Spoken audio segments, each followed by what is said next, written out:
Jason Huffman, the editor-in-chief of Food Chemical News. I'm here with Amber Healy, who is an assistant editor on Food Chemical News, one of our finer reporters covering multiple beats.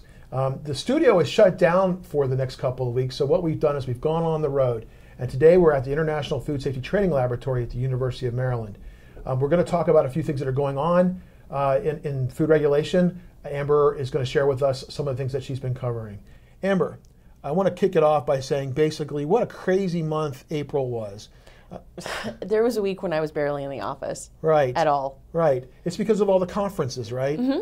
And we are fortunately situated in the Washington, D.C. area. We can attend all of these conferences, which is a nice advantage to have. It is. But as a result, we get a lot of copy. It's just very tiring. Very tiring. Because we're at conferences all the time. 9 to 5, 8 to 4, we're there. All right. So talk to me a little bit about what you saw this past couple of weeks in the Washington, D.C. area at some of these conferences. Sure. Well, one of the first conferences that I went to in April was the Consumer Federation of America's National Food Policy Conference. It's usually 2 days. It's downtown. You get agency officials from FDA, USDA that come in and they talk about what they're doing, what they're working on. There were sessions this year on... One of the great things about conferences is you get the regulatory officials in their own backyards where they can kind of stop by and talk about what's going on. And sometimes reveal some things that aren't in the Federal Register or other places that you can plainly see them. That's right. Or they have the opportunity to be asked questions by consumer advocates or the food company officials. Members. Exactly. Yeah.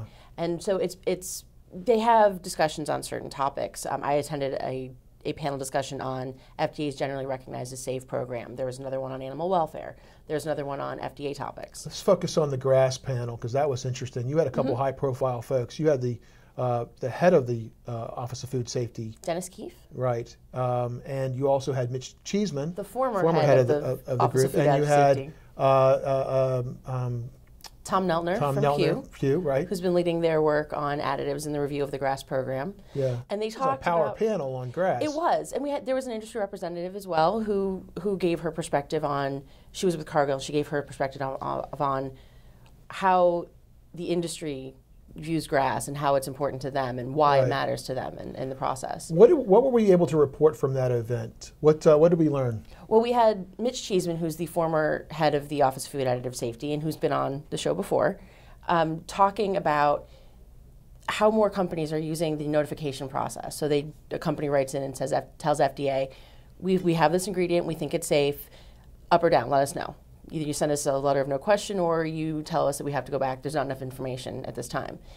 He basically said that if more companies had a degree of assurance or a level of confidence that FDA would get back to them quickly, that they would use the food additive process more, the food additive petition process more. That's a longer review and it's more resource intensive on FDA's part. So you had the former Office of Food Additive Safety telling the current Office of Food Additive Safety, giving them a few tips. Yeah. Yeah. I mean, and Dr. Cheeseman, he has the opportunity. He's been at Dennis Keefe's desk. He knows what that job is. And now he's out in the world working as an attorney. And I think he sees things a little differently now. Sure. He can also speak more freely if things were frustrating him before. And I have no reason to think that things were frustrating him before. But he can say, given that he's been on both sides of the table, what he thinks would work best. And then Tom Neltner was there.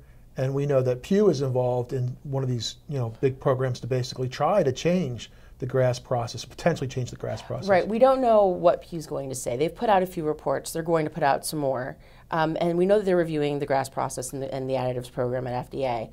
We think they're probably going to focus on two things. They're going to focus on the conflict of interest that Pew feels happens when company employees are responsible for determining whether an ingredient is safe.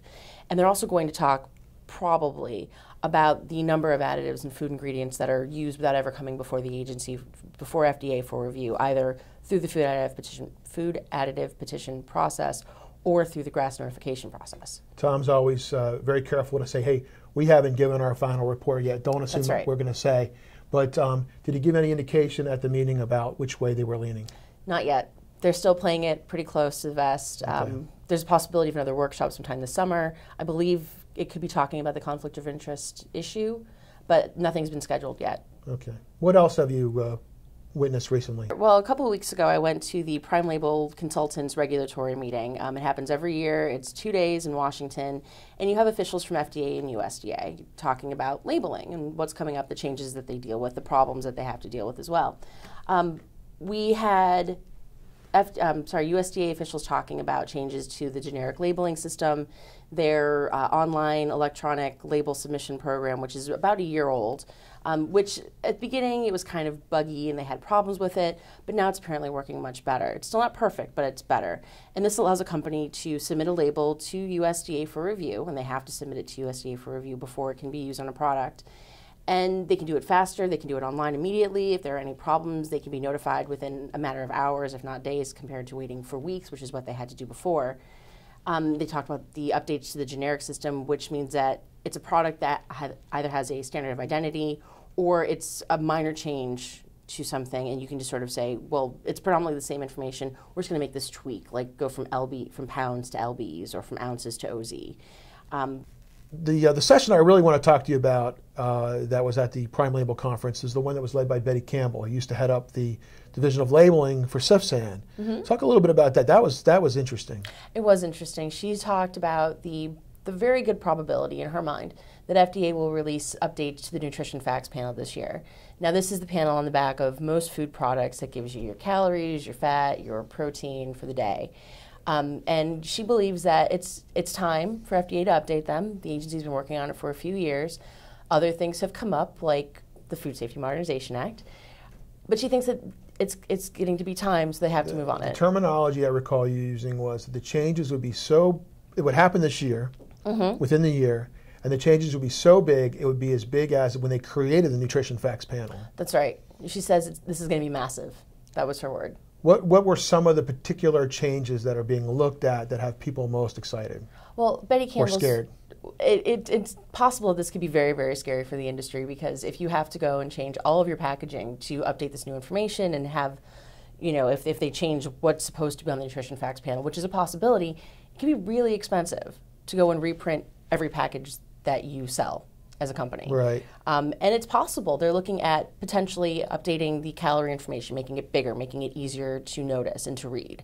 There's a possibility of calling out trans fats in all products, not just when you feel like it, but all the time. We don't know if it's going to be mandatory or if that will continue to be optional. The same with poly and mono unsaturated fats. Right now, if you claim to have omega-3 or omega-6 in your foods, you have to call out the poly and the monounsaturated fats. There was so much stuff covered in that session, and the potential of the number of changes was significant. I don't think we can cover it all in this video. But the fortunate thing is, if you were reading Food Chemical News, the April 26th issue, we detailed what changes Betty went through that were likely to come. That's right. So we're at the International Food Safety Training Laboratory. We might as well take advantage of that and talk a little bit about foodborne pathogens when we're here. The other thing that happened in the month of April, there were a ton of reports that came out measuring the amount of pathogens that we have in different types of food. Talk a little bit about maybe what we had this past month. Well, we've learned that in 2012, the rate of foodborne illness went down a little bit. We learned that some of the pathogens that were making people sick, Campylobacter, Salmonella, E. coli, have remained more or less steady in the past 12 years, which was a different report from the CDC. But other pathogens are starting to sort of climb up the charts, if you will. Vibrio, Campylobacter, Clostridium perfringens.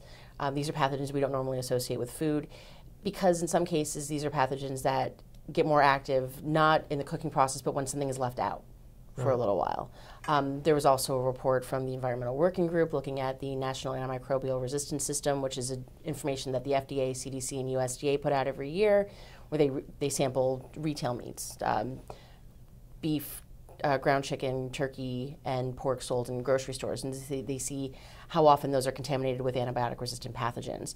There's also another report from the Center for Science and the Public Interest looking at the combination of food items and pathogens most likely to make you seriously ill, require you to go to a hospital. And that was all within 1 week.